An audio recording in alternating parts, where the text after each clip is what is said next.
नमस्कार बंधुओं, आप देख रहे हैं अभीश भारत शैलेंद्र सिंह के साथ। आज हम बात करेंगे इस देश में जो सबसे ज़्यादा खतरनाक चीज़ फैल रही है और वो है नफ़रत। नफ़रत जिस तरह से फैल रही है हमारे देश में, हमारा समाज कैसे बनता जा रहा है, इसके विषय में हम लोग चर्चा करेंगे और ये भी बताएंगे कि क्या जो इंडी गठबंधन और जिसके विपक्ष के नेता राहुल गांधी जी हैं, उन्होंने इसमें कितनी अहम भूमिका निभाई, किस तरह से बात कर रहे हैं उसके बारे में बात करेंगे। और ये भी देखेंगे कि ये कांग्रेस वैसे तो कार्बन कॉपी है वामपंथ की, और वामपंथ की विचारधारा की वजह से इस देश में जिस तरह का वैमनस्य, जिस तरह का अंतर विरोध, जिस तरह की घृणा फैल रही है, उसके बारे में हम डिटेल में समझेंगे। लेकिन मेरे चैनल को आप उससे पहले सब्सक्राइब कर लें, लाइक भी करें और शेयर भी करें। तो हम शुरू करते हैं। अमेरिका में जिस तरह से राष्ट्रपति डोनाल्ड ट्रंप के ऊपर बंदूकधारी युवक ने हमला किया और किसी तरह से वो बच गए, उनके कान के बगल से निकली, इस तरह का वैमनस्य क्यों वहाँ पे क्यों हो रहा है? डोनाल्ड ट्रंप के विषय में इस तरह की बातें फैलाई गई कि डोनाल्ड ट्रंप अगर आ जाएंगे तो ये लोकतंत्र के लिए खतरा है, लोकतंत्र की हत्या हो जाएगी। इसी तरह का सेम पैटर्न हम अपने देश में भी देखते हैं। जब अभी चुनाव हमारे यहाँ ख़त्म हुआ और ये इस तरह की बातें हुई कि अगर मोदी इलेक्शन जीत गए तो ये आखिरी इलेक्शन होगा भारतवर्ष का, इसके बाद इलेक्शन होने की नौबत ही नहीं आएगी। इसी तरह से ये नैरेटिव बनाया गया कि संविधान बदल दिया जाएगा और आरक्षण को खत्म कर दिया जाएगा। ऐसे मोदी नहीं, कोई बहुत बड़ा डिक्टेटर आ गया हो। लेकिन इस तरह का विश्व वैमनस्य जो फैलाने का कार्यक्रम चल रहा है सतत, खासकर कांग्रेस द्वारा, कांग्रेस किसी भी लेवल तक जा सकती है। सत्ता प्राप्त करने के लिए वो आतंकवादियों का भी सपोर्ट ले सकती है, ऐसा हमेशा ही देखा गया है, ऐसा नहीं है। जैसा कि मैंने बताया कि कांग्रेस जो है वामपंथ की ही कार्बन कॉपी है। चाहे जवाहरलाल नेहरू से आप देखेंगे या बाद में इंदिरा ने तो प्रेम्बल में सोशलिस्ट समाजवाद डाल दिया था। उसके बाद भी जो ये इस तरह से घिरे हुए हैं वामपंथियों से कि वामपंथ के अलावा, उनकी विचारधारा के अलावा इनको कुछ समझ नहीं आता। और वामपंथ एक ऐसी आइडियोलॉजी है पूरे विश्व को तोड़कर, उसको संघर्षरत बनाकर क्रांति करना चाहती है। और इसमें सबसे बड़ा सहयोगी इनको मिलता है कट्टर इस्लामिक और वामपंथ, ये दोनों मिलकर पूरे विश्व को डीस्टेबलाइज करने के लिए पूरा सतत प्रयास करते रहते हैं। इसमें अमेरिका भी अछूता नहीं है। इंग्लैंड की स्थिति तो बहुत जर्जर हो गई है। फ्रांस में आप रोज ही देख रहे हैं किस तरह से अभी रेलवे लाइन को उड़ा दिया किसी वामपंथी रशियन ने। इस तरह की बातें निकल के आ रही हैं। वहाँ ओलंपिक हो रहा है। तो वामपंथ और इस्लामिक एक्सट्रीमिस्ट वाले जितने भी होते हैं, इनकी सिर्फ एक ही मनोदशा है कि किसी तरह से समाज में अनरेस्ट क्रिएट किया जाए, समाज को विभक्त किया जाए, बांटा जाए।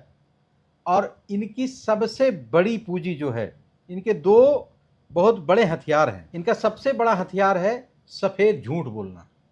ये सफ़ेद झूठ इस तरह से बोलते हैं कि इनका टूल किट उसको प्रमोट करता है, उसको उठा लेता है और उसको पूरा इंटरनेशनल लेवल पर उसको फैलाने का काम करता है। इसको हम थोड़ा पीछे से समझने की कोशिश करें तो आप ये समझ लें कि इसी भारत के वामपंथियों ने ये अंग्रेज़ों और कट्टर इस्लामिस्टों से मिलकर भारत के टुकड़े कर दिए। पाकिस्तान, बांग्लादेश जो बना है, ये भारत के टुकड़े करने में वामपंथियों का सबसे बड़ा रोल रहा। इस्लामिक कट्टरपंथियों ने तो जो किया, लेकिन उसमें वामपंथ का पूरा सहयोग रहा और अंग्रेज़ों की अपनी पॉलिसी रही, जिसकी वजह से हमें ये दुर्दिन देखने पड़े। उसी तरह से आप देखेंगे ईरान में 1979 तक वहाँ पे एक लिबरल, एक डेमोक्रेटिक सरकार थी।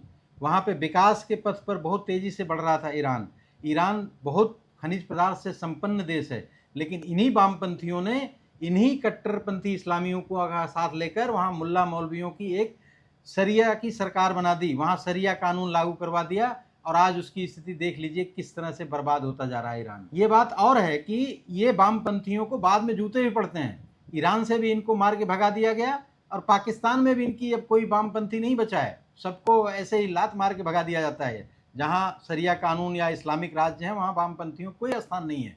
जिस तरह से चाइना वामपंथियों का गढ़ है, चाइना में इस्लामिस्ट का कोई स्थान नहीं है, वैसे ही इस्लामिक देशों में वामपंथियों का स्थान नहीं है। लेकिन ये अपने इनकी जो आइडियोलॉजी है कि देश को कमज़ोर करो और उसको जर्जर करके उस पर सत्ता पे काबिज हो जाओ, और उसमें जो भी सत्ता में है उसका इस तरह से विरोध करो, घृणा फैलाओ, झूठे नैरेटिव गढ़ो कि ये बिल्कुल विभक्त हो जाए।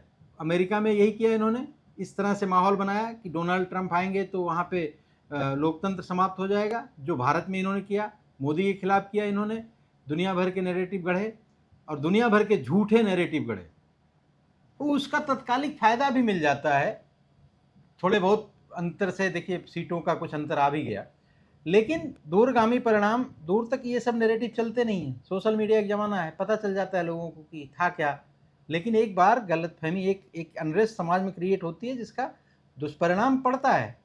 नहीं तो एक क्लियर मेजॉरिटी की सरकार इस देश में बनी होती तो आज बात कुछ और होती, डेवलपमेंट की बात तगड़ी चल रही होती। दूसरा हथियार वामपंथियों का जो है वो है कि जो पीड़ित है, जो शिकार हुआ है व्यक्ति, जो राष्ट्र या संस्कृति समाज जो एग्रीव्ड है, जो प्रताड़ित हुआ, जो हिंसा और घृणा का शिकार हुआ, उसी को दोषी ठहराना, और जो हिंसक लोग हैं जिन्होंने हिंसा की उनको डिफेंड करना। इसको आप एग्जाम्पल से समझिए।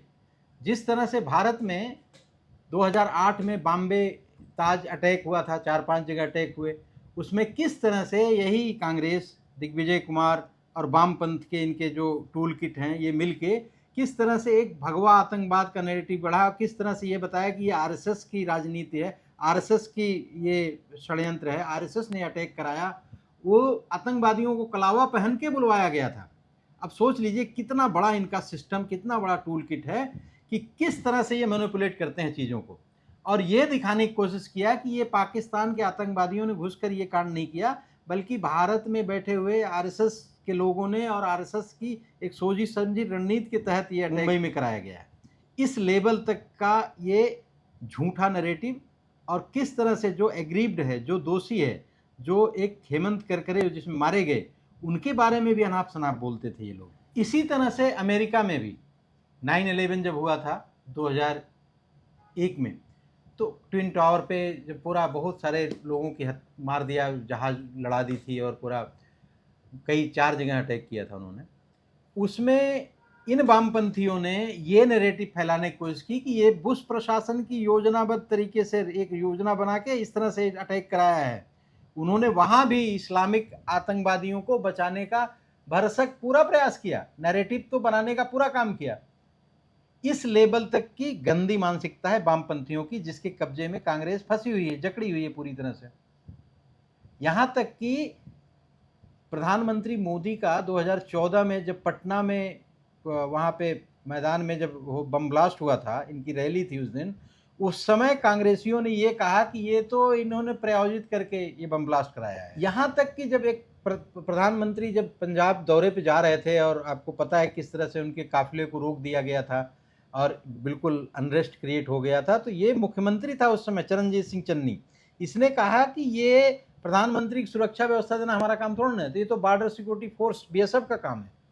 तो इस लेवल के कुंध और भ्रमित लोग इस देश में मुख्यमंत्री तक बनते हैं, और ये इसलिए बनते हैं कि पता लगा कि सोनिया गांधी के बड़े करीबी थे। क्रिप्टो क्रिश्चियन टाइप का भी इनको कहा जाता है कि ये छद्म रूप से पगड़ी उगड़ी लगा घूमता है। इस तरह की बातें, इस तरह का स्टेटमेंट देना क्या किसी मुख्यमंत्री के लिए, जिसकी कानून व्यवस्था की जिम्मेदारी होती है उस प्रदेश की, उसके लिए किस लेवल तक सही है, गलत है, ये तो कांग्रेस डिसाइड करे और जनता डिसाइड करे। लेकिन इतना तो कन्फर्म है कि ये वामपंथ और वामपंथ की कार्बन कॉपी कांग्रेस, ये क्लब विद हैंड्स, ये दोनों मिलकर इस देश को किस लेवल तक क्षति पहुंचा रहे हैं। आप याद कीजिए इशरत जहां, बुरहान बानी, जो जिसको कहते थे कि ये प्रिंसिपल का बच्चा है, ये बिल्कुल टिपिकल टेररिस्ट हैं जिसको ये सपोर्ट करते हैं खुलकर। अफजल याकूब मेनन, इन सब को किस तरह से ये प्रोटेक्ट करने की कोशिश करते हैं। इंडी गठबंधन, वामपंथी, और वामपंथियों का तो क्लियर है, वो तो भारत विभाजन के समय भी कह रहे थे कि भारत जब स्वतंत्र हो रहा था 1947 में, तो इनका ये मानना था कि 17 टुकड़ों में भारत को बांटा जाए। तो इस तरह की इन्होंने ही माओवाद के नाम पर इस देश में जितना नक्सल आंदोलन खड़ा किया, इन्हीं का काम है। ये वो जंगलों में सामान्य जनजीवन को अस्त व्यस्त करते हैं, लोगों को तंग करते हैं, फिरौती वसूलते हैं। ये अर्बन नक्सली बन के शहरों में बैठ के बड़ी बड़े महलों में रहते हैं और विदेशों से इनकी फंडिंग ज़बरदस्त होती है और पूरे देश को विभक्त करने और कमज़ोर करने का षड्यंत्र दिन रात ये लोग करते रहते हैं। तो इस तरह से वामपंथ से जकड़ी हुई कांग्रेस और उसके नेता श्रीमान राहुल गांधी जी, जो अभी प्रतिपक्ष के नेता भी हैं, वो क्या इस मानसिकता के साथ अपनी भूमिका निभा पाएंगे सही ढंग से, या इसी तरह से इस समाज को घृणा और नफरत की आग में झोंकते रहेंगे? ये बड़ा चिंतन का विषय है। आज की वीडियो समाप्त करते हैं। पसंद आई हो तो इसे लाइक करें, सब्सक्राइब कर दें हमारे चैनल को और शेयर भी करें।